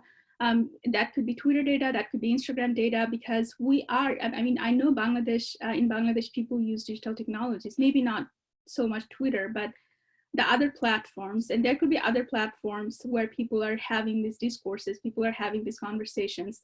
So we need critical thinkers, but we also need someone to take the effort to start archiving, so that when we do need this data, we have access to this data.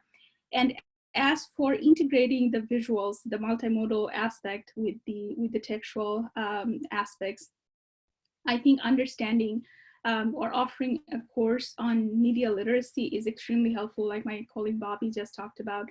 At the University of Maryland, we have an Intro to Media Literacy, which is a compulsory course for everyone. No matter what discipline you go into, you have to take that course, because in that course, you're not only learning how to analyze media, how to analyze text, but you are also learning how to analyze visuals. And you're learning critical thinking and technology, right? So a little bit of everything. So someone who's going into, let's say, computer science or I don't know, neurology or biology or something, they go to that discipline with this critical approach. When they start thinking about their own discipline, they can integrate this critical approach to that. And I think that is also really helpful when we talk about multimodal scholarship.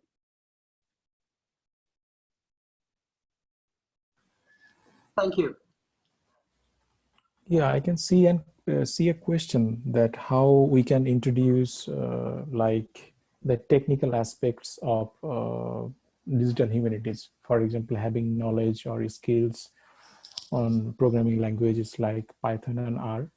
So this is really a critical area at this moment, because in the United States, we have seen in social science and humanities department, they usually hire a faculty member who has a degree in computer science, because they are really good at applying programming languages. So in the United States, we have seen they usually hire faculty members from who has background in either computer science or data science. And they are incorporating their knowledge in the journalism discipline or in English discipline or any other humanities discipline. But there is a gap in this context, because these people are trained like, for example, in the computer science discipline or data science disciplines. So we need a bridge between this technical knowledge and the knowledge of social science and humanities. So this is a crucial area that we need to address, and I'm sure, hopefully, because many social science and humanities students are now getting trained with this technical knowledge, and hopefully in the future we can get candidates or faculty members who have both knowledge of this technical area and humanities and social science also. I think I like what Bobbie said, that, so if some of our assignments are, technology oriented, for example, I know my colleague, Farzana Hafsa, she gives assignment with animation, so one of the projects can be like, doing an animation, take a YouTube tutorial and things like that. So that's very important. And what Dr. Mahmood was saying, that I wish and our colleague Shala was here. She works on, collecting data from Facebook, not Twitter, not that much. But we also had a workshop on corpus linguistics, and Mahmood himself is into discourse analysis. And I think we also have a colleague with the multimodal expertise, NASA. So we can combine our resources. We already have those resources in place, but we probably need the right curriculum or the magic word, to get started.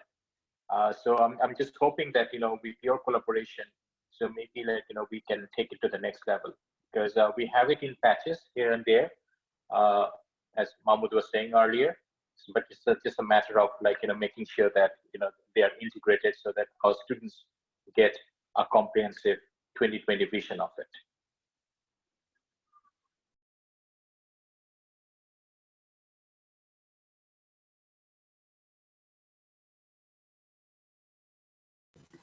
All right, so at this point of this seminar, I would like to invite the Associate Professor from the English Department of ULAB, Mahmoud Hassan Khan, PhD, to deliver the vote of thanks.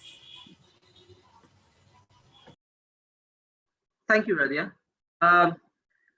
First of all, I would like to thank the facilitators of today's workshop, Sohana Nasrin, Mahfuzul Haque, Bobbie Foster, for bringing this topic to our students and stimulate their thoughts to a new area of study. And I think our students would be benefited and they would be working on for their future projects. We're truly thankful to our head of GH, Professor Shamshad Motiza, head of the department and Pro-Vice Chancellor of ULAB, for putting us in touch with all these talented people and making this online workshop possible. It's a huge opportunity for all of us to listen to you on this topic, and I think we should have this kind of workshops more, so that we know what we call this interdisciplinary research can be carried out in the department. And that should be actually the what you call we should be doing in a liberal arts university. I should also thank to our event organizing team, Dr. Saida Farzana Sultana and Ms. Tanzia Siddiqa, our host of the evening, Radia Al Rashid, for supporting us always, our teaching assistants for the publicity materials, the IT officials for maintaining the online platform smoothly. Last but not least, our students.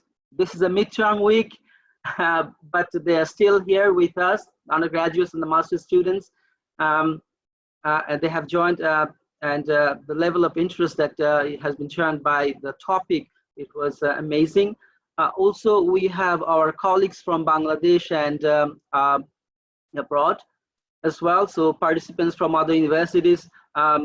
Thank you for your coming to here today, and hope to see you soon in our next workshop with you.